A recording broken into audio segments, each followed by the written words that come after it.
Você está no podcast da Rádio Retromix. Hoje eu vou bater um papo com a Mia Mozart, do canal O Clube dos Excêntricos. Falaremos sobre a história, curiosidades e mistérios do filme Exorcista, entre outras coisas. Lembrando que todos os links para as nossas redes sociais estão lá no site radioretromix.com e também no nosso Instagram, @Rádio Retromix. Então é isso, turma. Espero que você curta esse podcast. Se curtir, indique para os amigos. Se não curtir, indique para os inimigos. Não tem problema não. Valeu, tchau, tchau.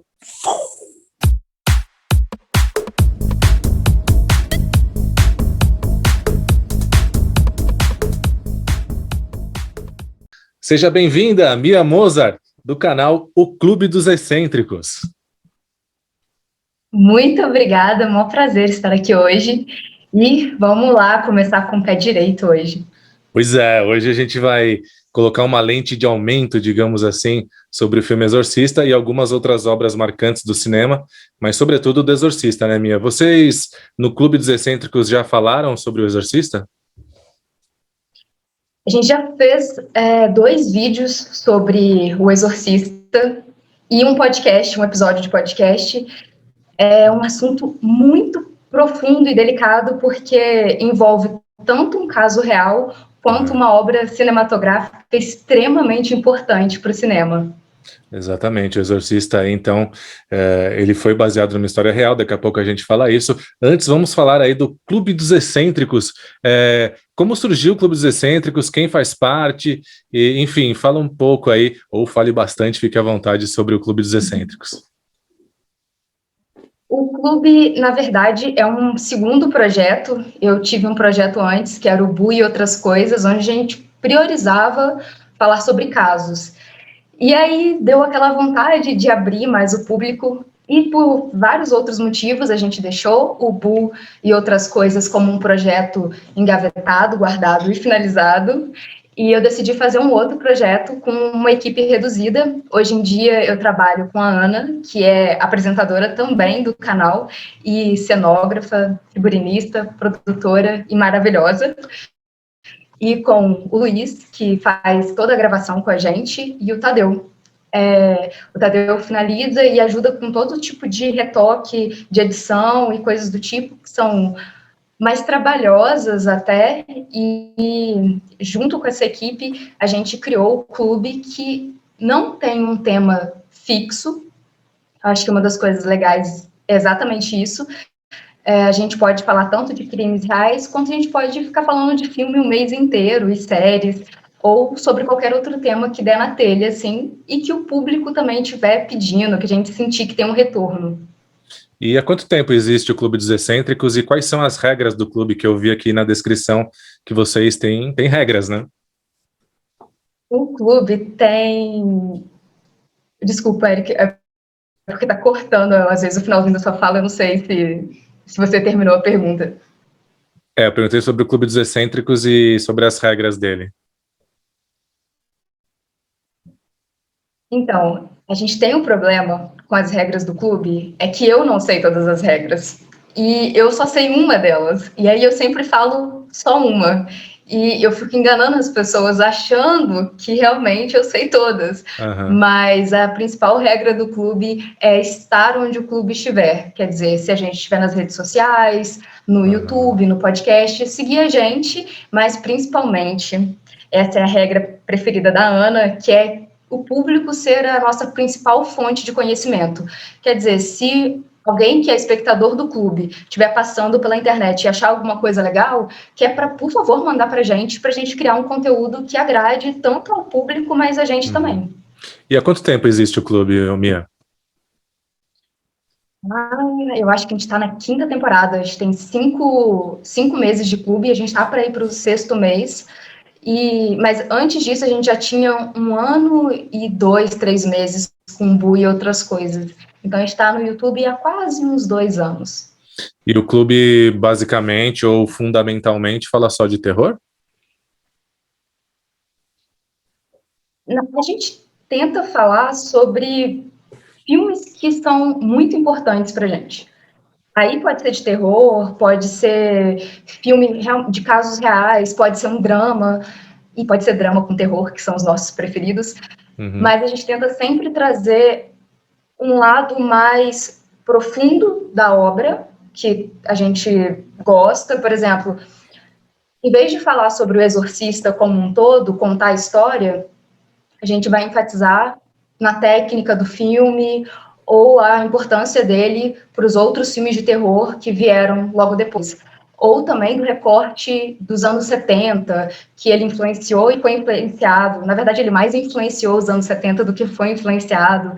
Uhum. E quando a gente vai falar sobre crimes e seja lá o que for mais real, a gente tenta trazer uma roupagem mais leve, para também a gente não ficar fazendo cara de paisagem ou criando um drama que não é necessário. A gente tenta contar de forma respeitosa, mas também de uma forma um pouco mais tranquila e, ao mesmo tempo, trazendo problemas que são relevantes, que estão ao nosso redor, que tem algum tipo de conexão com o caso. Então, a gente não fala só de terror, mas a gente também acaba focando muito nas coisas horríveis que acontecem no nosso dia a dia e que, às vezes, não está relacionado diretamente com a gente, porque até hoje eu nunca presenciei um assassinato ou coisa do tipo, graças a Deus, mas que, de certa forma, ou em certo grau, nos rodeia. Tá certo, e se você aí ficou curioso para conhecer, então o link do Clube dos Excêntricos vai estar aqui na descrição do nosso podcast de hoje. Eles também estão no Instagram com @o Clube dos Excêntricos, no Twitter com @o Clube Disse. Tá certo, Mia? Tá certíssimo. Tá bom, então partiremos para o Exorcista. Vamos colocar então, como eu disse no começo, essa lente de aumento sobre esse filme tão marcante, tão importante. E o que você tem a nos dizer sobre ele, assim, Mia? Primeiramente, que é realmente o filme de terror mais importante, talvez, do nosso... Acho que talvez desde a criação do cinema. Porque ele é um dos pouquíssimos filmes que foram indicados a melhor filme no Oscar, e ele é um filme de terror, que normalmente é uma categoria que o Oscar esnoba, assim, sem nenhuma vergonha. Por exemplo, A Bruxa, que é um filme maravilhoso, ele foi ignorado pelo Oscar e é um filme realmente de peso. Então, O Exorcista, ele tem esse encorpamento mesmo de filme ao ponto dele ser impossível de ser ignorado. O Oscar não conseguiu falar, então, maneirinho o seu filme, mas é de terror. Não, porque a técnica era tão boa e tão alta, e os efeitos, na verdade, não são nem efeitos especiais do tipo que a gente imagina hoje em dia, que é o CGI. Não, esse filme tem muito efeito prático, mas então os efeitos especiais que podem ser práticos foram revolucionários. Ninguém conseguia explicar como que a menina girava o pescoço, ou vomitava aquela vitamina verde, ou andava numa acrobacia pelas escadas, que são cenas tão icônicas que até hoje, pelo menos uma delas, as pessoas têm na cabeça. E a maquiagem era tão perfeita que o medo que a gente sente da protagonista, naquela época, ele segue até hoje. Tem gente que assistiu quando estreou e revê hoje em dia e tem o mesmo medo. Outras pessoas nem tanto, porque algumas coisas sim caem num certo... numa perda de qualidade pelo tempo e também porque a gente acaba vendo coisa muito, entre aspas, mais bem feita. Mas eu devo dizer que quando assisti o filme, e foi esse ano, porque sim, eu sou a pessoa mais cagona da face da Terra, e eu só tive coragem de assistir o filme por agora, eu não consegui dormir com a imagem daquela garotinha na minha cabeça. Mas eu tô falando um monte de coisa e não disse a sinopse do filme, que é sobre uma menina. Ela tá entrando ali na adolescência dela, ela tem uns 14 anos, a Reagan, e ela é filha de uma estrela de cinema, os pais são divorciados, e, de repente, algumas coisas estranhas começam a acontecer dentro da casa dela. A mãe não sabe explicar. E as coisas começam a escalonar. O que começa sendo um barulhinho ali no sótão vira uma cama se debatendo, a menina, de repente, enfiando um crucifixo onde ela não deveria e rodopiando a cabeça. e pessoas aparecendo mortas de repente. E tudo isso a gente vai conseguir entender que tem a ver com um tipo de demônio que chegou naquela casa e está ocupando o corpo dessa garota.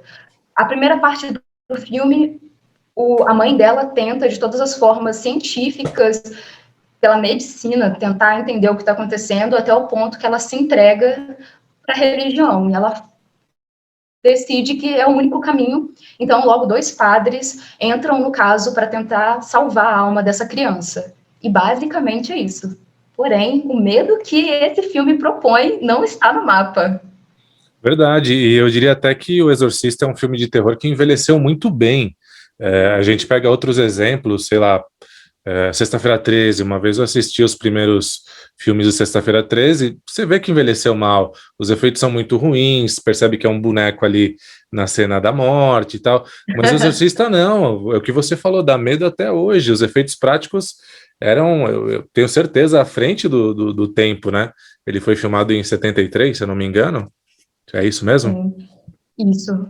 Bom, se eu não estou enganada, porque com datas eu sou péssima, mas eu acho que sim, 73. É isso mesmo, conferi aqui. Porque os números, para mim, são um problema na vida. Eu realmente não tenho uma boa união com eles. Meu negócio é humanas, real. Sobre as curiosidades aqui, Mia, eu também andei para fazer essa entrevista com você, esse bate-papo, eu andei assistindo alguns vídeos e tal. Confesso que foi um pouco pesado, me aprofundei no assunto, mas enfim, a própria atriz disse que as pessoas, quando a viam na rua, ficavam horrorizadas, assim, parecia que, ela mesma disse, parecia que eu estava com o próprio demônio ainda, porque as pessoas ficavam com medo de mim, tamanha foi a veracidade que o filme passou, né? Tem uma coisa que é muito importante para o Exorcista, da época mesmo que ele foi lançado, é que, lógico, Bebê de Rosemary estava ali, outros filmes como Madrugada dos Mortos, não, desculpa, A Noite dos Mortos-Vivos. Outros filmes como A Noite dos Mortos-Vivos, eles estavam começando a trazer um tipo de terror que era um pouquinho diferente, que puxava para alguma coisa mais real. Só que esse filme, ele realmente bateu de cara com a realidade, principalmente norte-americana, onde as pessoas estavam acostumadas a verem filmes de terror onde o monstro era um vampiro, o monstro da lagoa, né, o Drácula, etc. O lobisomem, coisas que elas conseguiam separar da realidade. Zumbi foi um passinho à frente? Foi, mas ao mesmo tempo as pessoas não imaginavam que aquilo realmente pudesse acontecer. Só que o medo da religião, o medo católico, o medo de demônios, o medo do cristianismo, ele é muito palpável. E para aquela época, você apresentar um medo que não era só real, porque para quem é cristão, essa ideia de possessão, ela é realmente uma coisa a ser considerada. Sim. Aí você não só vai falar sobre isso, mas você vai dizer que nem as crianças estão a salvo. E aí foi realmente um divisor de águas. Porque uma coisa é eu te dizer que, bom, um demônio possuiu uma mulher, né, de 30 e poucos anos, etc. Outra coisa é te dizer que uma criança de 13, 14 anos foi possuída, porque entrou na cabeça daquelas pessoas que nem o inocente é realmente protegido. E parece uma besteira eu falar que as pessoas acreditaram nisso, mas não, as pessoas de fato acreditaram e ficaram desesperadas que aquele mal pudesse entrar na casa delas através de uma criança. E lembrando que crianças brincam de brincadeira do compasso, brincadeira da caneta, tabuleiro Ouija, então as pessoas realmente tiveram medo daquilo acontecer com elas, porque tudo era muito bem embasado dentro do cristianismo, inclusive tem atores dentro do filme que realmente eram padres, então parecia que era muito real e muito provável de acontecer. E o próprio enredo, a própria história, ela foi feita para que você questione se aquilo poderia acontecer ou não. E até a própria história foi feita de um jeito de você tentar questionar se aquilo poderia acontecer ou não, pensando que o demônio que eles falam, ele tem embasamento na literatura. A justificativa da menina é muito real. Ela é uma menina que vive num lar rompido para os parâmetros da religião cristã, porque os pais são divorciados. A mãe dela tem uma profissão, entre aspas, impura, porque atrizes foram comparadas com prostitutas, e nenhum demérito para nenhuma das duas, mas eram comparadas como uma forma de hostilizar as atrizes, porque era uma profissão inferior, uma profissão de mulheres vulgares da vida, e essa menina vive nesse lar libertino, de muita festa, de uma mãe que parece que está tendo um romancezinho ali com alguém da produção do filme, então ela está fora do guarda-sol de Deus, então ela poderia ser invadida por essa coisa horrível que entra através de uma pequena brecha, que é exatamente o que as nossas avós falam, e mães, que, não brinca com isso, porque isso vai dar uma brecha para o inimigo. Então, o filme, ele realmente se ampara em coisas que dariam base para você ter medo real. Sim, e o que a gente pode destacar de curiosidades, de, enfim, mistérios que rolaram durante as gravações do filme? Acho que a minha coisa preferida do filme é que ele é baseado numa história real. Uhum. É a história de um menino chamado Roland, e aí, provavelmente o nome dele não é esse, porque a Igreja Católica realmente tomou conta do caso para que a história não vazasse, para ele não ser hostilizado e não ser visto como a atriz foi vista, a atriz que fazia Reagan, a menina possuída. E assim, a Igreja Católica, para tentar proteger esse menino, eles inventam um nome falso para ele, e ele fica sobre essa identidade de Roland Doe. A história diz que ele tinha uma tia ou um tio, ninguém consegue confirmar isso, que era tutor dele, porque ele estudava em casa. A família dele, se eu não me engano, era luterana, logo eles não eram católicos. E esse tio ou tia morreu. Tudo bem, o menino ficou muito triste, só que ele lembrou de uma das coisas que esse tio ou tia tinha ensinado para ele. Essa pessoa era extremamente espiritualista, então, dentro das conversas, eles passavam muito tempo juntos, ele apresentou o tabuleiro Ouija. Quando o menino começou a sentir muito só, pela ausência desse parente, ele decidiu entrar em contato pelo tabuleiro. E aí conta na história que isso deu a brecha para seja lá o que for entrar dentro dele. E aí começam barulhos pela casa, palavras que são escritas na carne do menino, com porções, entre outras coisas que parecem bastante com o filme Exorcista, mas ele não chegou a vomitar nada verde, até onde eu sei. O que diz é que essa família precisou se converter. O que diz é que essa família precisou se converter para o catolicismo para eles conseguirem um exorcismo de fato. Porque no protestantismo a gente não tem o exorcismo. Seriam outras práticas, mas essa ideia de chamar uma pessoa ali para tirar esse demônio de um jeito bem... Como eu posso dizer? De um jeito bem programado, com etapas e tudo mais, é católico. Uhum. E como essa família não conseguia achar uma saída na medicina, nem na própria religião, eles decidiram ir para padres para tentar tirar, seja lá o que fosse, dessa criança. Descobriram que, na verdade, era uma legião, não era uma coisa só, e com muito esforço desses padres, por muitos meses, finalmente eles conseguiram tirar isso do menino.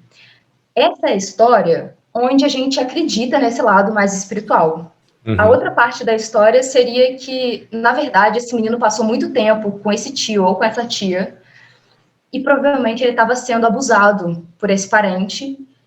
Quando o parente morre, ele não sabe lidar com o luto e a culpa começa a pesar para ele de um lado da culpa cristã. Então, ele acha que tem coisas dentro da casa e ele começa a manifestar sintomas dessas coisas. E é provável que ele realmente tenha usado um tabuleiro para tentar se comunicar e tenha sentido tanta culpa de ter usado o tabuleiro que realmente acreditou que tinha uma legião dentro dele. A gente nunca vai saber exatamente o que aconteceu, mas, de fato, tem essa história e que deu base para um livro que viria a ser a base do filme. E é muito engraçado porque o livro do Exorcista foi feito para que as pessoas se convertessem ao cristianismo, porque o autor ele queria que as pessoas tivessem esse medo do mal, dessa coisa ruim que poderia entrar na sua casa. Só que o efeito foi meio contrário. As pessoas começaram a questionar a própria fé, porque e isso não por conta do livro, por conta da adaptação do filme, que foi muito fiel ao livro, mas as pessoas, quando viram o filme, começaram a questionar se Deus realmente pudesse proteger alguém, ou se ele realmente existia, ou se ele era bom, de fato. Porque como um Deus bom ia deixar isso acontecer com uma menina? Não entro no mérito de realmente existir Deus, ou se ele é bom ou não, mas o questionamento realmente é válido, e o filme realmente desperta isso nas pessoas. Sim, e é uma discussão muito complexa, né? Até hoje o exorcismo é visto como um tabu na igreja. Me recordo uma época que ele tinha sido banido, depois voltou, enfim, não sei em que pé está hoje. Enfim, esse papo também nem é religioso, é sobre o filme, mas trouxe à tona para a sociedade muitas discussões do Exorcista, né? Ele é muito delicado, é um filme, é estranho dizer que ele é um filme muito delicado, porque ele é soco, né?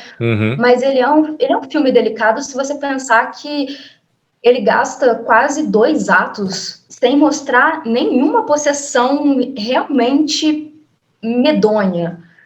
Ele gasta boa parte da história criando uma cama para você questionar coisas depois. Porque essa menininha boa, bacana, com essa família boa e bacana, ela não merece sofrer esse tipo de coisa. Por que que Deus está permitindo? E os próprios padres questionam por que que Deus está permitindo que isso aconteça. Só que a gente tem um final do filme super bonzinho, final feliz, que acaba colocando a perspectiva do autor do livro, que é, no final das contas, existia uma saída, só que eles tinham que passar por uma grande, mas uma enorme provação. O exorcismo, ele tem seus problemas, porque não é um caso ou dois de pessoas que morreram durante o exorcismo, porque é uma coisa brutal. É realmente pesado para o corpo humano. E muita gente tratou como possessão coisas que envolviam a psique humana, que dava para tratar com psicólogo, psiquiatra e medicação.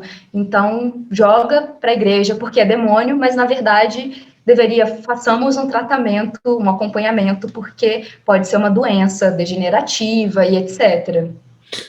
Na verdade, eu assisti uma reportagem, se não me engano, do Fantástico, de 1998, que a produção da rádio me mandou, e fala isso mesmo, que esse menino, antes de passar pelo processo de exorcismo, ele tinha problemas que eram considerados problemas psicológicos e tal, enfim, mas aí acabou inclinando para o lado do exorcismo e foi resolvido, mas vem de uma história de uma pessoa já perturbada psicologicamente falando, né?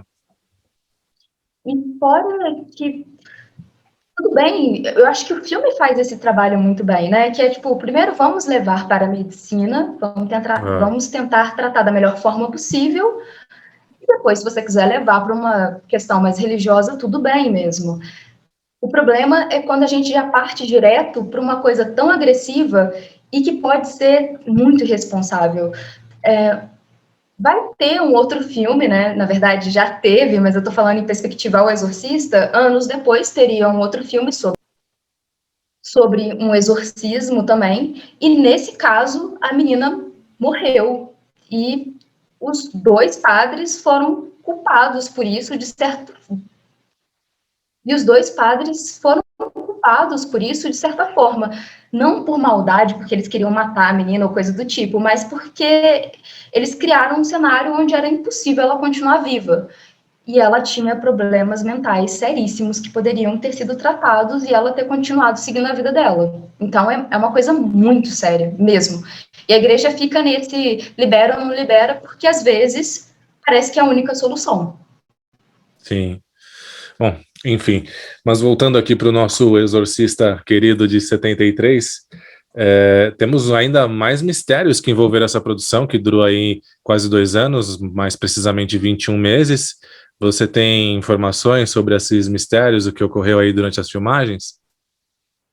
Eu tenho algumas informações que eu não sei se a gente pode dizer que tem a ver com capiroto, mas muita gente acredita que algumas mortes durante a filmagem, incêndios, foram por conta dessas brincadeiras com coisa ruim, com mochila de criança.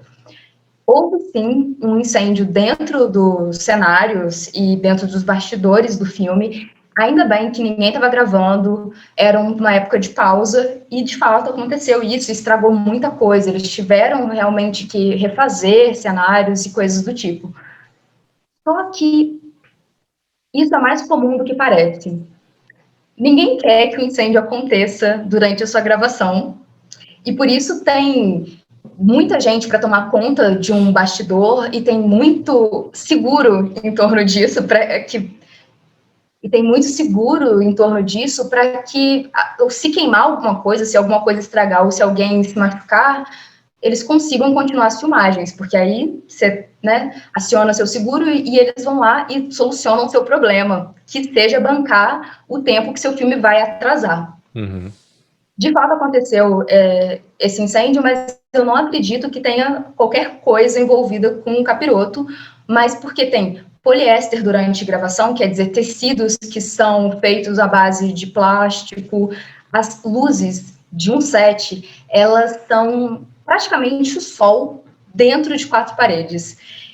Imagina isso em cima de um tecido que é feito praticamente de plástico, não tinha ninguém lá, mas imagina que tem curtos-circuitos que podem acontecer a qualquer momento. Sim. Então, eu fico tentando justificar isso para eu continuar vivendo de boas, mas sim, pode ter sido alguma coisa a mais. Uma outra coisa que aconteceu foi que um dos atores, um mês e pouco depois de terminarem as gravações, ele faleceu.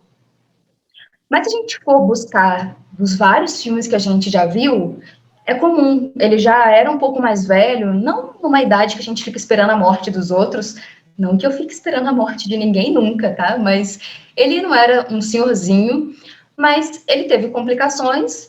Acho que eu acho que foi uma complicação por conta de um problema no pulmão dele, uma tuberculose. Ele passou mal e sucumbiu à morte. Eu acho que poderia acontecer com qualquer outra gravação. Tem um filme que é muito mais amaldiçoado do que esse, que é um filme sobre o Don Quixote, que ele já foi ensaiado para ser filmado milhares de vezes, e aí, dentre uma dessas filmagens, o ator morreu de câncer, o protagonista, o Don Quixote. Então, é o risco de trabalhar com um ser humano, que é uma máquina que pode falhar a qualquer momento. Mas só que as coisas começaram a somar durante a gravação. Por exemplo, um casal que estava esperando um bebê durante a gravação e eles estavam envolvidos nesse filme, o bebê veio a óbito, uma tristeza, e as pessoas culpam o filme por isso. Chegou um ponto que a situação foi ficando tão tenebrosa, mas pelo psicológico mesmo da equipe, deles estarem acreditando mesmo que estavam mexendo com coisa ruim, que o diretor pensou em trazer um padre para dar uma reza. Só que ele pensou bem, o produtor teve uma conversa com ele, que talvez despertaria ainda mais uma loucura na equipe, porque eles pensariam que de fato estava acontecendo alguma coisa. Então, não teve um exorcismo lá, nem uma reza, nem coisa do tipo. Mas foi cogitado porque as pessoas estavam realmente ficando um pouco afetadas. Só que imagina, quase 2 anos, você gravando, falando sobre demônios. E muitos dos diálogos eram em latim e eram de verdade. Então, você realmente começa a pensar que esse incidente, na verdade, não foi tão sem querer, não foi tão por acaso. E a nossa mente tem essa tendência de tentar justificar as coisas. E nada como um capiroto para justificar uma luz que se apaga, um vulto que você vê ali. Então, eu acho que tem mais a ver com medo da própria equipe. E, bom, a carreira da atriz principal, ela nunca foi para frente por conta do papel, de tão forte que foi, mas eu tendo a não acreditar que tenha tido realmente uma participação do Mochila de Criança durante as gravações, mas o diretor mesmo não disse que não teve a participação do Coisa Ruim. Inclusive, ele deixa bem aberto se ele acredita ou não que a gravação foi levada por alguma coisa fora do nosso plano. Ele deixa num documentário que chama Leap of the Fate, acho que é num documentário que chama Leap of Fate, que é sobre os bastidores do Exorcista, e principalmente como esse filme foi gerado e parido na tela. O diretor, ele fala bastante sobre sentir que tinham coisas que estavam trabalhando por fora ali das engrenagens, como se ele não estivesse tomando conta de tudo, que o acaso estava tomando conta de muita coisa durante a produção do filme. Mas ele também faz isso porque ele é muito marqueteiro. E ele sabe que toda a áurea do Exorcista é o que faz o filme realmente funcionar. E ele sabe manter essa atmosfera muito bem. E o interessante também é que, querendo ou não, né, você foi expressando seu raciocínio e eu fiquei aqui pensando também, por se tratar do Capiroto, é um filme que, desde quando foi produzido, desde quando foi lançado, está em evidência, e até hoje você, numa prateleira imaginária de filmes de terror, o Exorcista vai estar sempre em destaque, né? E o que vai estar sempre em destaque? O demônio. Exatamente. Né? E o que pode te dar mais medo do que uma coisa que ninguém consegue dizer que não existe, porque um dos princípios de um pensamento científico é, enquanto você não consegue provar o sim, nem o não, você não provou nada, está em aberto. A ausência de evidência não é evidência de ausência. Então, quer dizer, se eu não consigo te dizer com provas que o troço não existe, ele está dentro de uma caixa onde pode abrir a qualquer momento e existir. Então, isso sendo um pensamento que é implantado na gente desde o dia que a gente nasce, pelo nosso pensamento ocidental cristão, de que tem um troço ruim, que a qualquer momento vai pegar seu pé, esse é o maior medo da humanidade. Pelo menos, desculpa, a humanidade ocidental, porque o Oriente vive sobre outra ótica. Pode até ter esse medo cristão, mas não necessariamente. Mas a gente foi criado para ter medo disso. E é invisível. E a qualquer momento pode manifestar dentro de você. Quem nunca olhou no espelho por muito tempo e começou, sei lá, a sentir que tinha alguma coisa estranha, ou de repente sentiu alguma coisa passando, assim, um ventinho, alguma coisa do tipo, e deu aquela arrepiada, sabe? Sim. Tem a ver com essa construção. E tem uma coisa sensacional que esse diretor fez, foi escolher um diretor de fotografia que entendia muito bem de documentários. Uhum. O cara era foda em documentários. Aí, o que o diretor decidiu? Horas, eu vou chamar um cara que sabe filmar a realidade para filmar um filme de ficção que seja muito parecido com o que é real. Aí, uma das estratégias era, tipo, não deixar o diretor de fotografia participar dos ensaios dos atores e não ficar ensaiando muito e meio que jogar ele para dentro da cena. A cena estava acontecendo e o diretor dizia para o diretor de fotografia, olha, enfia na brecha que você tiver para filmar essa pessoa. Sei lá, vai para um cantinho, dá seu jeito, vai girando, porque imagina que isso é um momento histórico que você não pode repetir o take. É um take para isso.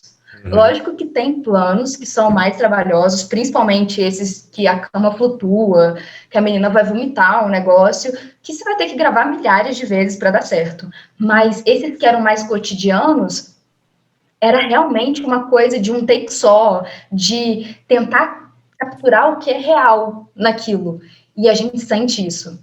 E eu não sei se você tem essa sensação, ou quem já assistiu, que o filme ele tem um mau presságio do momento que você inicia ele. Parece que vai dar ruim, mesmo quando tá tudo muito de boas. Uhum. E não é só porque a gente sabe o que vai acontecer, porque o filme chamou Exorcista, mas porque esse cotidiano tão ordinário traz um medo muito real, que é se nesse mundo totalmente palpável isso pode acontecer, o que impede de não acontecer no meu mundo, que é palpável e real tanto quanto esse mundo que ele está me apresentando. E isso tem a mão de um diretor, assim, mestre. Ele realmente sabia o que ele queria e ele fez com maestria, principalmente de escolher atores que pudessem passar essa realidade. Ele escolheu atores que não eram tão famosos na época, menos o Max von Sydow, que já era um mestre, mas aí ele também escolheu o melhor dos melhores dos atores, que não importa se ele era conhecido ou não, ele ia vestir o personagem e as pessoas iam acreditar nele. Sim. Bom, eu tenho aqui outra curiosidade para falar, que o capiroto aqui que eles, digamos, invocam no filme é o Pazuzu, que é o nome do rei dos demônios na mitologia assíria e babilônica. Era comum que o povo dessa época o temesse e pedisse ajuda em tempos difíceis. Ok, bastante curioso isso, né? É diferente do nosso pensamento cristão, né? Porque pra gente, a gente não pede ajuda para um demônio. E É. as coisas são menos duais, assim, em outras culturas, porque a gente tá muito no preto e no branco e não tem cinza, né? E Uhum. outras culturas, elas já mesclam, quer dizer, essa entidade, ela pode ser má em alguma ocasião e ela também pode ser boa em outras, que é muito diferente do que a gente tem em contato com o nosso pensamento cristão. Pois é. Próximo aqui tem mais uma curiosidade aqui, a atriz que fazia a mãe da menina que foi possuída, em uma das cenas ela teve uma fratura aí no cóccix, uma cena que eu acho que ela voa, né? Ela é lançada. Ela é lançada uma boneca na parede e a atriz realmente se machucou, ela teve que ficar afastada. Mas se a gente for pensar em filmes de ação, é comum que isso aconteça, É, principalmente porque se você quer mostrar um plano que é muito real, você não vai usar um dublê. Raramente, em planos que são muito realistas, você vai usar um dublê, porque você tem que fazer de um jeito muito estratégico, muito longe, muito disfarçado para não aparecer o rosto da pessoa. E como a gente não ia usar um CGI ali na cara da atriz, porque a tecnologia não estava nesse ponto na época, eles tiveram que usar a atriz mesmo. E aí ela, de fato, se fraturou. Uma coisa interessante também é que ela só topou fazer parte do filme se ela não dissesse, porque tinha uma frase no roteiro que é ela dizendo que acredita em demônio. E ela falou: olha, eu até participo, mas essa frase tem que sair do roteiro. E ela nem é uma atriz cristã ou coisa do tipo, mas eu acho que ela não se sentiu muito confortável em pronunciar essas palavras e provavelmente esse desconforto tem alguma raiz em algum medo ou simplesmente porque ela não queria fazer uma afirmação tão forte ou algo do tipo. sim. Mais alguma curiosidade a destacar sobre o Exorcista? Aí eu tenho, porque Hum, para mim é uma das melhores curiosidades do filme, que é um ato de extrema babaquice, mas que tem um pouco de justificativa. uhum. A voz da Reagan, que é a voz dela possuída, de início ia ser a voz da atriz. Só que o diretor tem uma ótima justificativa porque ele não quis usar a voz da menina. Porque quem que vai ter medo? Por exemplo, da minha voz, eu falando, eu vou te matar. Ninguém vai ter medo dessa voz de criança. Uhum.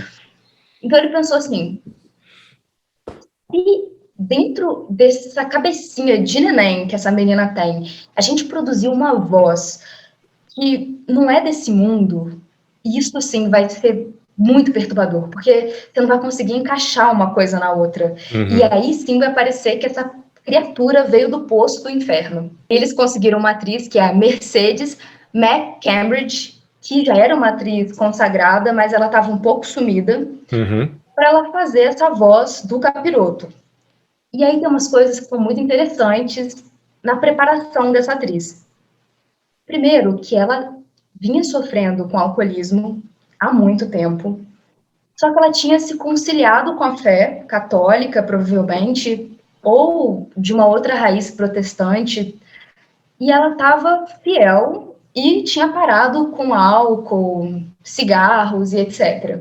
Quando ela recebe o convite para fazer a voz do filme, ela tem uma preparação que faz com que ela questione a própria fé. Ela tinha que beber bebidas alcoólicas fortíssimas e fumar vários cigarros e comer ovos crus. Entre Nossa. outras coisas bizarras que ela tinha que ingerir para que essa voz meio assim saísse da Uhum. garganta dela.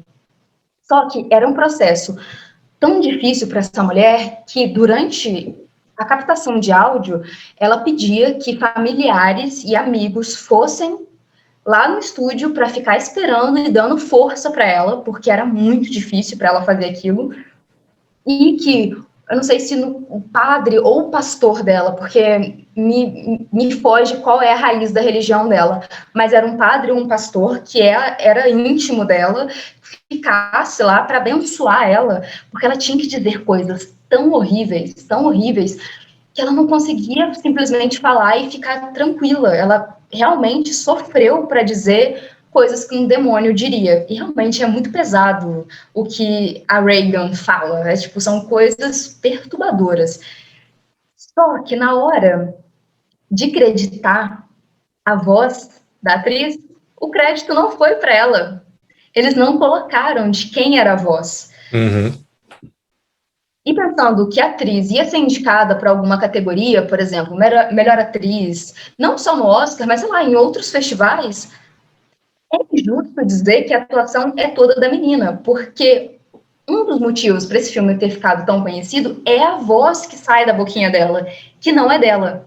Então, boa parte da atuação é da Mercedes e o outro tanto da Linda, que é a atriz que faz a Reagan. Foi um processo, assim, penoso para a Mercedes, ela ficou muito triste, muito mal, e o diretor mais tarde assumiu que isso foi um erro dele, mas que ele Uhum. queria deixar esse mistério e coisas do tipo. Mas é um excesso de babaquice, porque, pô, a mulher se sacrificou muito para fazer aquela voz. Sim, entendi.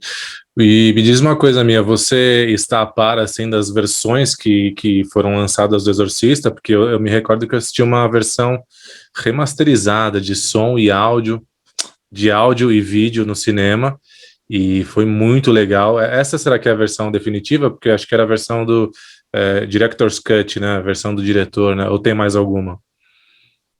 O Exorcista tem algumas versões, porque com o decorrer do tempo, o diretor começou a sentir que ele poderia ter feito mais aqui e ali, ele poderia ter colocado uma coisa a mais, que na época ele não conseguia. Então, o corte que eu vi é um corte do diretor atualizado, Uhum. onde ele coloca o demônio aparecendo em algumas cenas.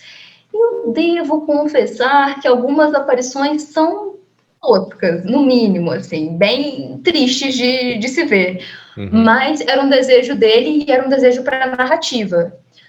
E tem uma outra coisinha que é um filme esse patamar de doideira, ele é revisitado pela produtora várias vezes. Quer dizer, eu te dou o orçamento para você fazer esse filme, Uhum. mas eu vou adaptar sim no corte que você vai exibir no cinema. Então, existem várias versões até chegar a versão que vai para o cinema, e algumas vezes tem essa versão que é o corte do diretor, que raramente ele consegue liberar, para ser bem sincera, e no caso dele ele conseguiu.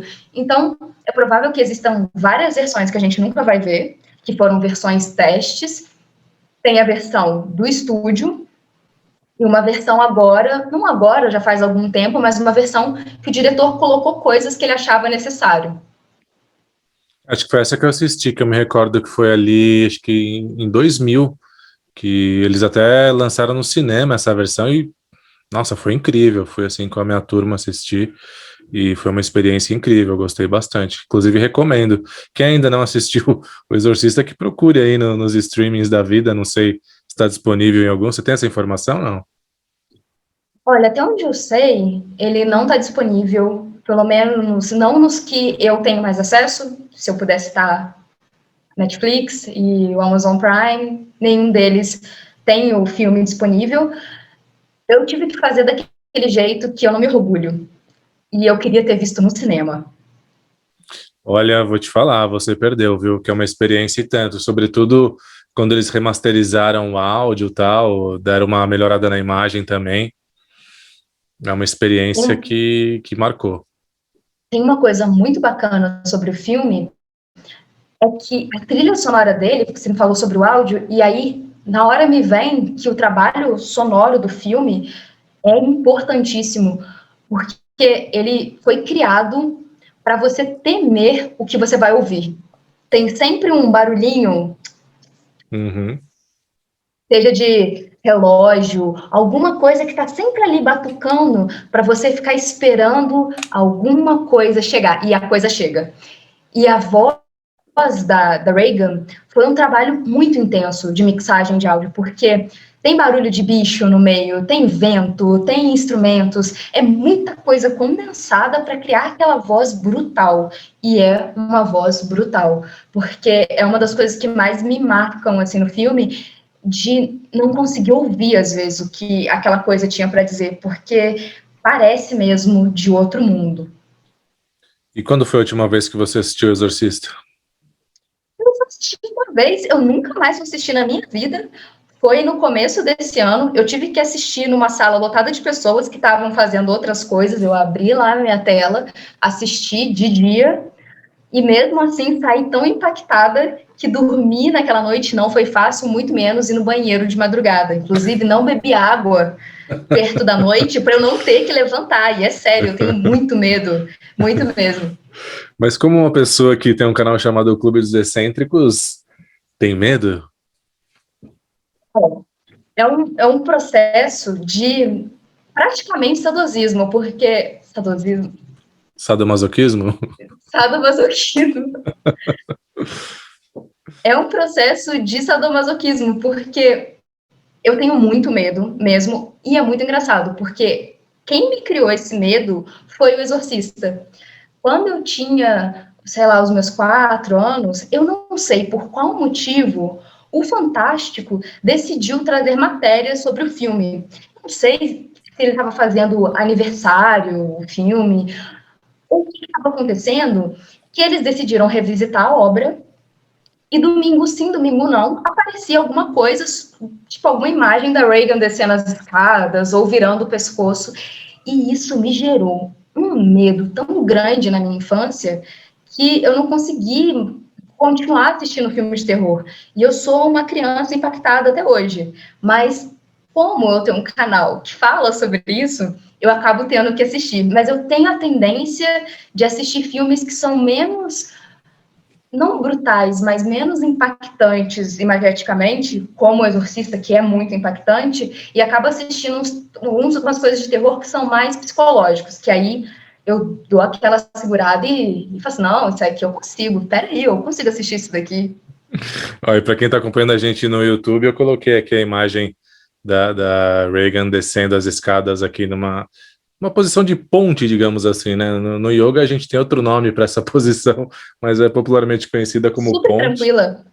Essa cena é assustadora demais, porque no final da cena ela ainda bota para fora sangue pela boca, enfim, é bem pesada, né? Ah, e só uma coisa, só pra gente amar mais esse filme, é que realmente é uma pessoa ali descendo, ela tá sendo segurada por uns cabos de aço, só que é imperceptível, é muito difícil ver esses cabos, mas precisava porque era quase impossível ela descer numa velocidade considerável se não tivesse nada segurando. Sim. E, de fato, essa pessoa tem a maior coordenação do universo, porque ela desce mesmo sem nenhum efeito. O máximo que acontece nessa cena é uma aceleração ali durante a filmagem para parecer que ela desceu um pouquinho mais rápido do que de fato ela desceu, e o sangue que teve uma pós ali também para ajudar, mas é de fato uma pessoa descendo as escadas desse jeito super confortável. E se eu não me engano, essa é uma das cenas também que só entrou na versão do corte do diretor. Parece que na original, na primeira fita, não tinha essa cena. Eu não sabia, porque eu só assisti a versão dele. Ah, entendi. Pois é. Enfim, fica a informação aí. Olha, mais, não, então? Não tem essa aí no original, perdeu boa parte do filme, porque essa é uma das melhores cenas do filme. É verdade, nossa. Marcante, né? No bom sentido ou não. Depende de quem avalia isso. Ainda sobre aquela reportagem do Fantástico que eu acompanhei, na época, acho que a reportagem é de 1997, 98, o repórter encontrou um dos padres que participou do exorcismo real lá, desse menino que você citou no começo do nosso bate-papo, e o repórter perguntou o que o padre tinha visto de estranho, de sobrenatural, e o padre relata a cama movimentando, a garrafa de água benta voando contra a parede, enfim, tudo que está retratado no filme. E eu acho que essa matéria que você viu, de 97, eram as matérias que eu estava vendo quando eu era criança. Você imagina o choque? Você imagina eu, bebezinha, ali, uma criancinha inocente, o cara falando que do nada as coisas estavam mexendo? Que isso? Eu não tinha estrutura. E, de fato, muita coisa que está no filme aconteceu no caso do menino, se realmente aconteceu, né? Se as pessoas acreditam mesmo que esse menino existiu. Eu acredito que, de fato, ele existiu, o padre está lá para contar. E esse padre, dizem, é a única pessoa que sabe, de fato, o nome do menino, e ele fala que ele nunca vai contar. Não vai contar, não vai dizer qual é o nome do menino, porque ele conseguiu viver a vida dele normalmente depois, e teve filhos, e se mudou, e viveu normalmente, então ele não quer acabar com a vida dele. É um direito que ele tem, né? Isso, e atualmente a gente nem sabe se ele tá vivo ou não, porque não se sabe quem é, né? Pois é. Algo mais para encerrar nossa parte de exorcista aqui, que você queira destacar, que você queira... Enfim. Eu acho que se eu puder fazer uma indicação, assim, de, por favor, assista mesmo, não deixe de assistir, é desse filme. Porque eu queria ter assistido antes, mas foi muito bom ter assistido agora também. É um filme mais do que susto. E eu acho que é interessante que as pessoas saibam que é mais do que dar susto nas pessoas. É um filme extremamente inteligente, ele tem várias camadas, ele conversa sobre várias coisas. O diálogo que ele tem sobre luto, sobre se perdoar, sobre fé, sobre o ser humano se questionar mesmo, porque os padres estão ali numa luta sobre a própria fé que eles têm. É intenso, é bonito demais. E raros filmes de drama, de filmes nomeados ao Oscar, conseguem ter um diálogo tão profundo. E esse diretor consegue ter esse diálogo intenso e, ao mesmo tempo, te fazer se borrar de medo. O cara consegue segurar uma conversa e, ao mesmo tempo, te propor sensações visuais, auditivas, sem perder a linha em nenhum momento. Lembrando que ele não assusta as pessoas por assustar, e ele não fica gastando todo o tempo de tela dele para te mostrar quanto ele pode te provocar medo.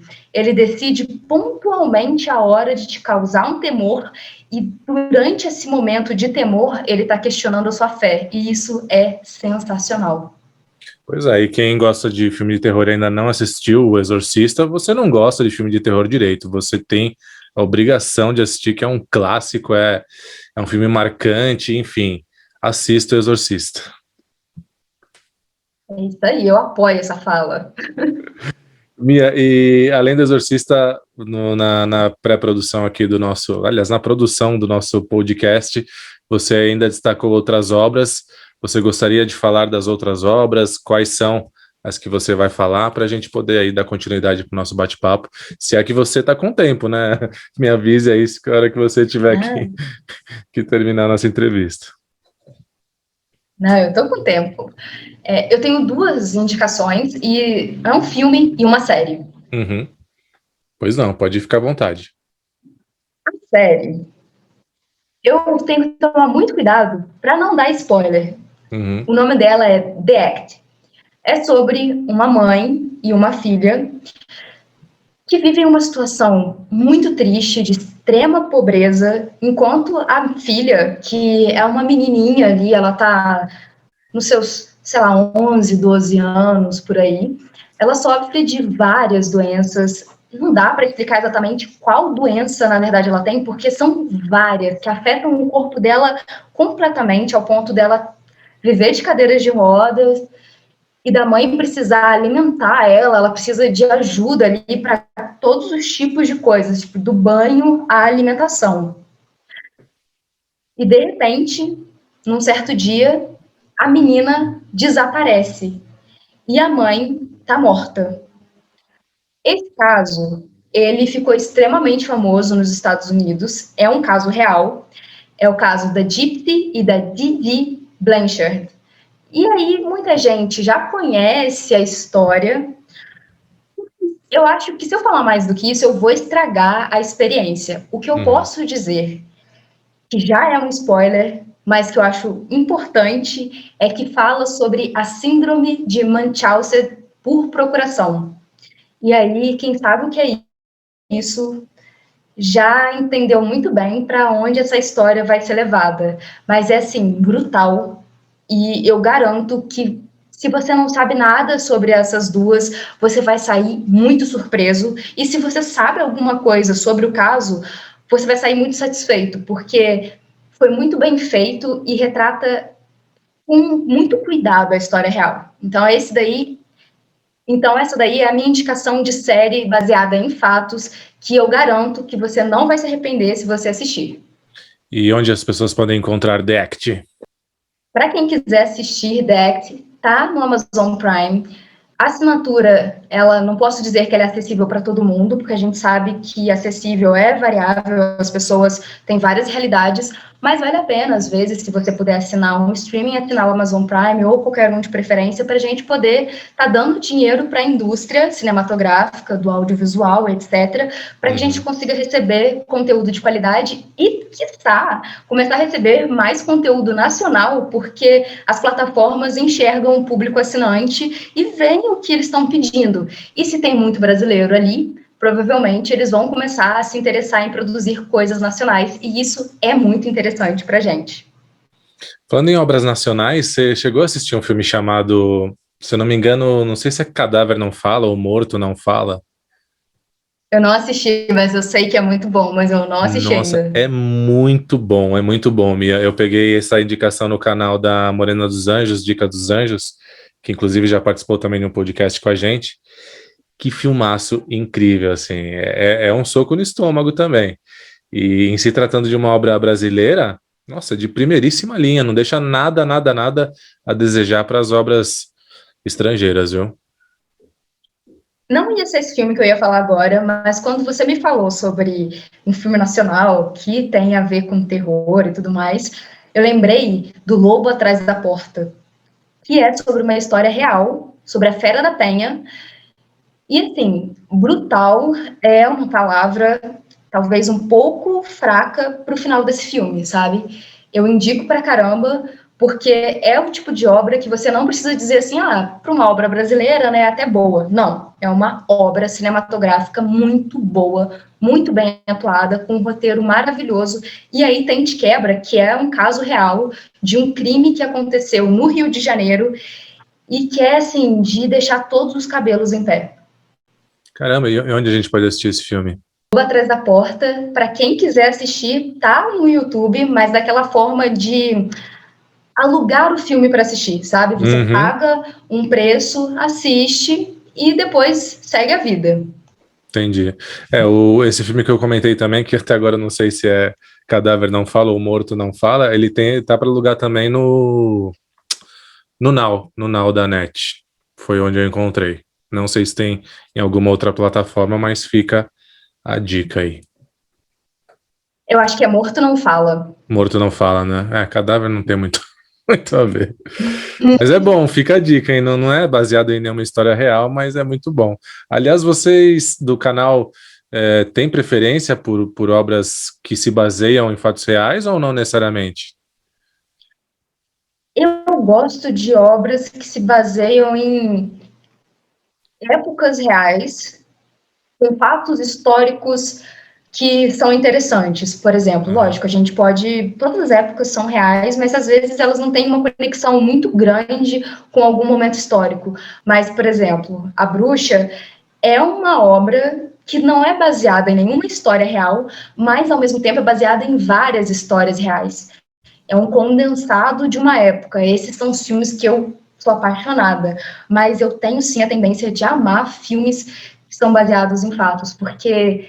Não sei, eu acho que, primeiro, é um desafio para o roteirista, para o diretor, para a produção, de satisfazer quem conhece o caso, e ao mesmo tempo porque a gente fica com aquela coisa assim de meu pai do céu, a vida é realmente muito bizarra, ao ponto de virar um roteiro. Entendi. E qual é o próximo filme que você ia comentar com a gente aqui hoje? Tem um filme que ele é muito especial para mim, que é o Monster. É um caso de cortar o coração, porque você não sabe muito bem.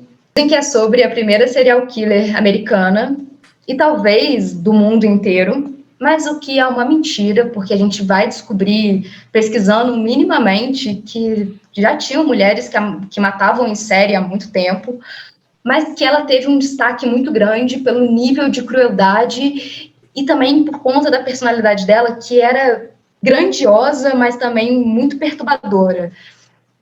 É uma mulher que ela sofreu tanto, mas tanto, que ela começou a devolver o sofrimento dela para a sociedade. Só que a gente tem que levar em conta, obviamente, o quanto ela sofreu, só que não dá para justificar assassinato com o sofrimento que você passou na vida, né? Então você fica nesse, ai meu pai do céu, de que lado eu fico, sabe? Essa mulher, ela passou por uns perrengues que eu não sei se eu conseguiria passar, mas ao mesmo tempo, o que justifica matar uma pessoa? E ela tem as próprias justificativas, e em alguns pontos você começa a levar em conta o que ela está falando. E é uma história real, e a história que você vai. E quando você vai estudar a história mesmo da Aileen, você descobre que o filme foi tranquilo, que ele Nossa. mostrou as partes mais de boas da vida dela. Porque se ele fosse realmente mostrar o que aconteceu com ela na adolescência, na infância, ia ser daqueles filmes que são proibidos em vários países, de tão pesado que foi no decorrer da vida dessa mulher. E, infelizmente, ela teve um final extremamente trágico. Só que o trabalho da Charlize é tão impecável que você se pergunta se ela é ou não a mulher. Tem umas horas que você não sabe se estão usando footage de tão perfeita que ela está no papel. E a tristeza é que as pessoas só conseguem dizer como a Charlize ficou feia para fazer a protagonista. E ser feia era uma das grandes inseguranças da Aileen e um dos motivos para ela ter começado a se prostituir. Então é uma tristeza enorme os paralelos que o filme faz com a vida real e com a crueldade que a sociedade tem com as mulheres. Então esse filme vale muito a pena mesmo. Interessante, hein? E esse aí a gente encontra onde? Esse filme eu não encontrei em nenhuma plataforma, ele não está em nenhum streaming, ele não está para alugar no YouTube, mas as pessoas ainda conseguem assistir, existem outras formas, tem como comprar um DVD e tudo mais, ou assistir no VHS, se você tiver aí, mas vale muito a pena procurar de fato, porque é uma daquelas obras que vão te deixar meio que inquieto, assim, tentando entender que lado você pode escolher e se de fato você tem que escolher um lado. Interessante. E é antigo assim para ter versão em VHS? Pensei que fosse mais recente. Ele é de 2004. Eu acho que ainda tinha VHS, mas estou Tinha. falando da minha plena ignorância de juvenil aqui, mas eu acho que Sim. ainda tinha. Tá certo. E me diz uma coisa, Mia, teve algum caso especial de crime que virou filme ou não necessariamente que você comentou no canal que te deixou especialmente chocada? Olha, tem um que eu não gosto do caso. Eu sempre digo que não gosto de caso nenhum, porque ninguém gosta de ver essas tragédias acontecendo. Mas às vezes eu não gosto nem de pensar sobre ele, que é Um Crime Americano.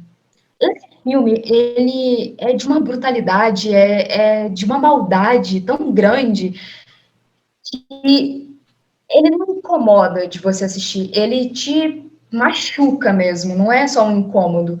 É sobre a história de uma menina que os pais confiam numa mulher para tomar conta das duas filhas, dela e da irmã, e quando começa a atrasar o pagamento desse cuidado que ela está prestando ali para as filhas desse casal, ela começa a bater nas meninas. Hum, Só que de bater, ela passa para machucar muito, e de machucar muito ela passa para tortura, privação de comida, banho, higiene no geral.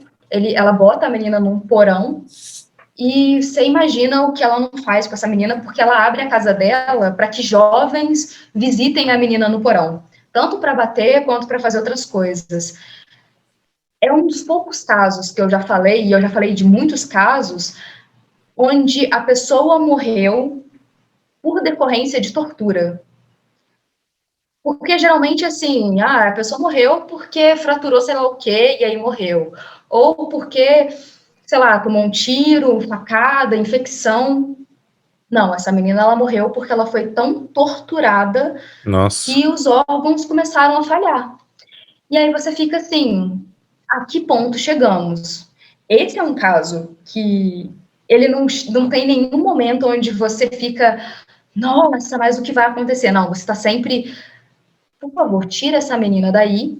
E tem um outro caso que é baseado num fato, que é sobre uma menininha muito bonitinha, que é adotada por uma família, e ela vive super bem dentro dessa casa, até que ela começa a manifestar um lado bem terrível. E o nome desse filme é A Órfã.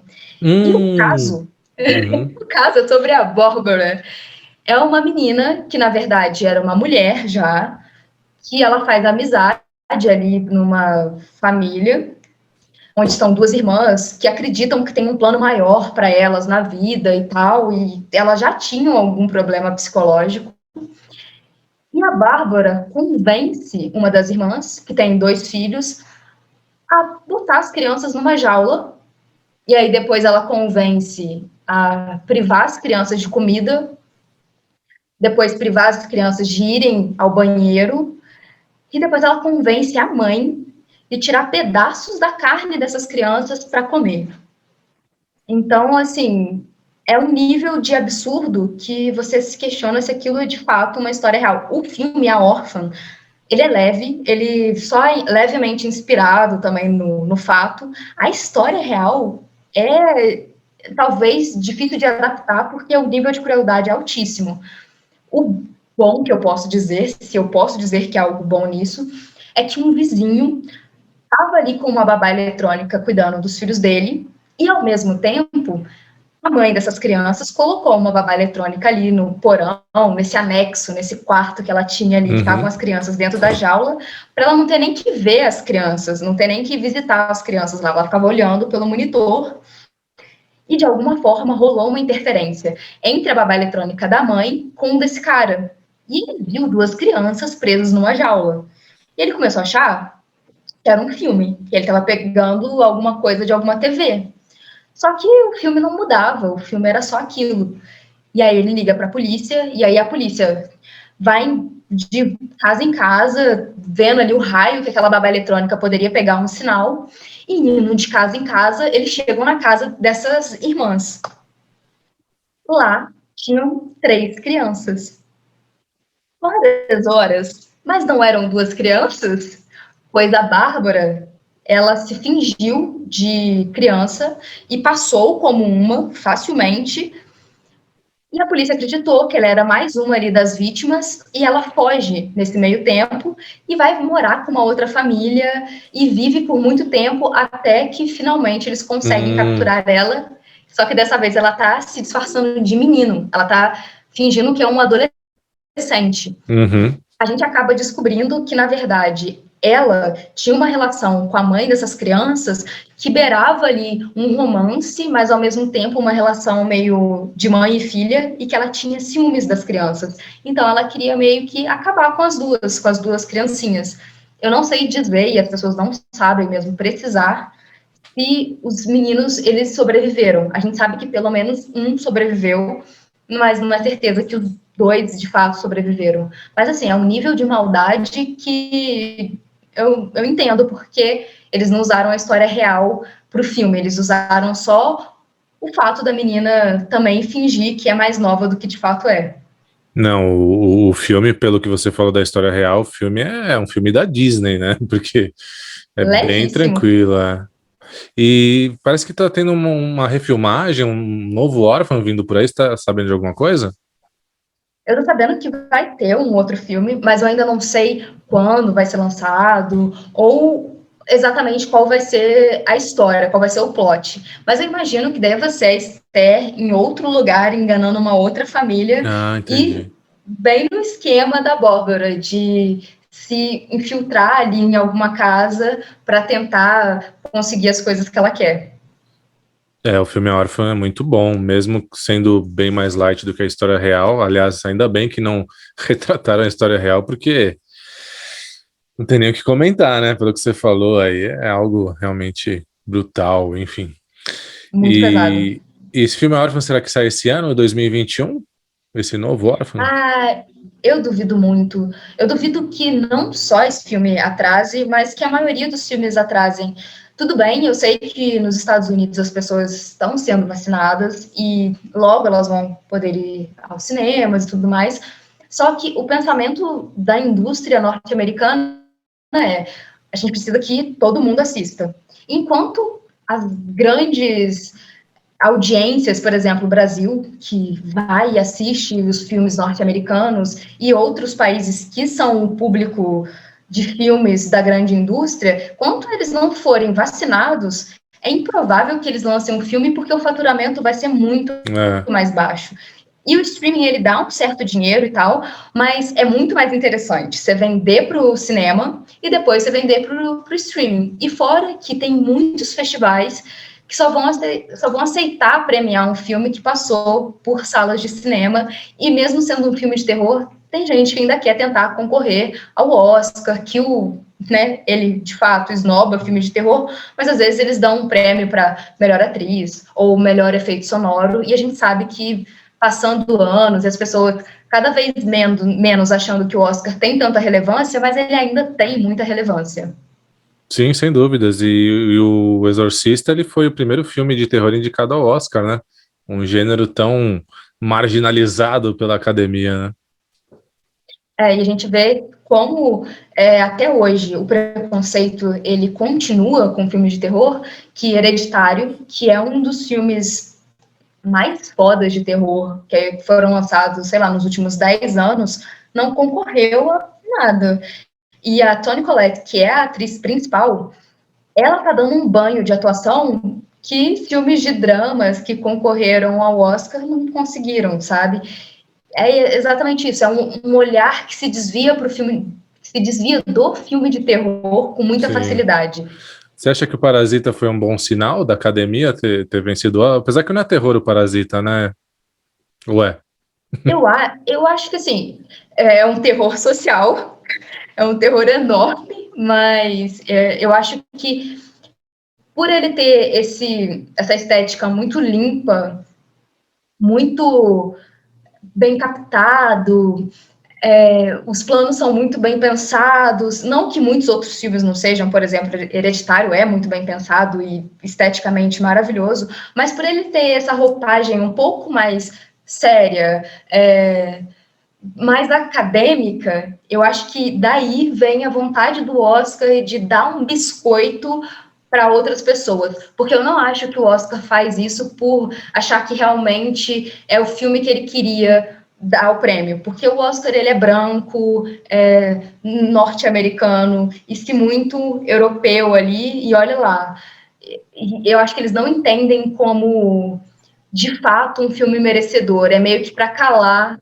algumas pessoas que reclamam tanto que filmes orientais ou filmes que não são Uhum. norte-americanos ou europeus não ganham. Só que, assim, o Parasita é um dos melhores filmes que foram lançados, não só naquele ano, mas em muitos outros anos. E é triste a gente ver que é um momento muito, tipo, a par, assim, o Oscar deu o prêmio para aquele filme ali asiático, mas talvez não dê por mais uns 5 anos, porque ele faz uma coisinha para fazer um carinho e logo ele segue a dinâmica dele, que é de premiar os filmes da própria indústria. De sempre, né? Não, mas o Parasita realmente é muito bom, vale a pena assistir uma vez e recomendo. É um suspense meio aflitivo, assim, dos funcionários da casa festejando dentro da casa e o perigo dos patrões chegarem. Nossa, é uma coisa É realmente gostosa de sentir. Eu gosto de filme de terror por isso. Suspense, terror, porque é um filme que você sente. Muitos filmes você vê e não sente. Sei lá, uma comédia você ri, Uhum. ok. Mas o terror parece que é um filme que você consegue um pouco participar dele, sabe? Na sensação, no medo. É claro que com um drama você chora, isso é normal, mas o terror, eu acho que você sente muito mais do que qualquer outro gênero. Por isso que eu sou um fã de terror, né? Tem uma coisa que é meio que um contrato que você faz com a sua audiência quando você inicia um filme, né? Eu, como diretor, vou chegar para você e falar: olha, eu tenho aqui um contrato e nele você precisa acreditar em exatamente tudo que eu colocar na tela. E aí, eu, como audiência, também vou chegar lá e falar assim: então, eu estou assinando esse contrato aqui e eu vou acreditar, tá bom? Então tá bom. Aí a gente aperta a mão. Só que aí o cara vem e me joga um filme e eu estou vendo que é uma pessoa, um boneco. Aí eu já começo a ficar um pouco triste de ter assinado esse contrato. Quando o filme de terror ele leva a sério esse contrato, que é de suspensão da descrença, ele é o filme que mais consegue te colocar dentro da trama. Porque o filme de drama, por mais que você chore, ele poucas vezes vai conseguir fazer com que você sinta exatamente a dor que a pessoa que está ali dentro do filme está sentindo. Mas o filme de terror te faz sentir praticamente o mesmo medo. E isso é um contrato que poucos diretores conseguem, mas quando eles conseguem e eles cumprem com a minha parte deles, a audiência sabe firmar esse contrato até o fim, porque ela continua com medo mesmo depois que o filme acabou. E, poxa, se você pensar em filme como experiência de arte, que experiência de arte é essa, né? Que a pessoa ela não se livra dela anos depois. Eu tenho É, medo do Exorcista desde a minha infância. É um contrato mesmo firmado, é, sabe? E eu acho que às vezes você tem isso indo numa exposição de arte, às é. vezes quando você está numa performance que você interage ali ou coisa do tipo. E o filme de terror para mim é tipo uma performance, porque eu tô interagindo. Quando a pessoa grita, eu tô lá, tipo assim, quase gritando também. E quando ela sente medo, eu sinto medo. E quando ele quer que eu tenha expectativas, eu também tenho expectativas. E às vezes você também chora no filme de terror. O Sim, sem que dúvida. é um pontinho a mais ali ainda. Mia, quero muito agradecer a sua participação aqui na Rádio Retromix, no nosso podcast. É um bate-papo muito legal, muito gostoso. É um tema que a gente pode conversar aqui 2, 3, 4 horas, por isso já deixou aberto aqui o convite para você voltar outras vezes, para a gente conversar sobre outras obras, enfim. A Rádio Retromix está de portas abertas aí para você e toda a turma do Clube dos Excêntricos, que para quem ainda não conhece, vai estar o link na nossa descrição. Eu agradeço demais mesmo a sua presença. E fique à vontade, se quiser falar alguma coisa que a gente não falou também, fique à vontade, viu? Eu queria agradecer demais, porque eu amo ter essas conversas, essas trocas, e principalmente você tinha várias coisas legais também para passar, coisas que eu nem sabia, e isso para mim é muito maneiro, saber que a outra pessoa também está super interessada no tema, e que lugar confortável e gostoso, porque eu não senti a hora passando, foi muito divertido, e, poxa, para mim é muito legal ver um trabalho que busca aprofundar temas de outras pessoas, que outras pessoas trabalham, e que tem esse carinho, esse cuidado também para trazer essa conversa, principalmente porque antes de toda a conversa que a gente teve, teve outras conversas, tiveram outros assuntos, uma preparação legal, um cuidado legal. Pô, é demais, eu gostei muito e quero voltar. Eu nem fui e já quero voltar. Legal, ó, nossas portas estão sempre abertas aí para o Clube dos Excêntricos. Sempre que vocês lançarem alguma coisa, quiserem bater um papo, divulgação, a gente tá na vida para isso, né? Para um ajudar o outro, sobretudo nesse mundo aí de YouTube e Instagram. A gente que da rádio não tem essa coisa, sabe? Ah, vamos ver como vai ser a audiência, vamos procurar fulano de tal. Não, a gente fala do que a gente gosta, com as pessoas também que estão na mesma sintonia que a gente. E se tiver que dar certo, vai dar. Se não tiver, não faz mal. A gente foi feliz fazendo o que a gente gosta, sabe?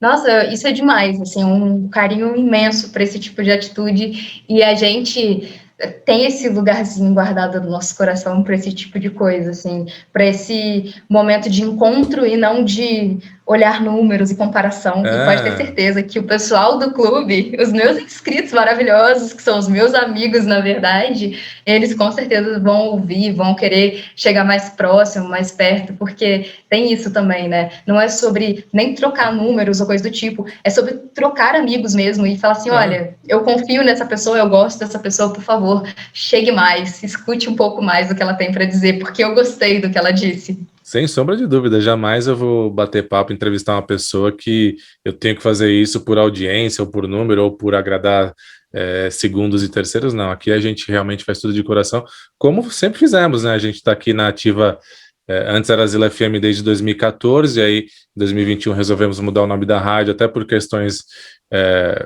enfim, tinha pessoas que não gostavam do nome Asilo FM, que trazia mais lembranças, e a gente trocou para a Rádio Retromix, e estamos seguindo aí o caminho, sem pensar muito em sucesso, e pensar mais na nossa satisfação, na nossa felicidade, e sobretudo na felicidade de quem nos acompanha, de quem também faz parte da nossa história. Então, eu fico muito grato aqui em nome da rádio, por você e pelo Clube dos Excêntricos, aí as pessoas que você citou no começo do nosso bate-papo aqui, viu, Mia? Eu que agradeço, gente. Vocês são a fofura em forma de rádio. Obrigado. Então é isso, gente. Para você que acompanhou o nosso podcast até agora, muitíssimo obrigado. Se você está no YouTube, faça sua inscrição, deixe seu like e a gente volta num próximo podcast com um assunto bem legal dos anos 80, 90 ou fora disso também. Vamos pensar fora da caixinha nesse 2021. Muito obrigado pela sua audiência. Valeu. Tchau, tchau.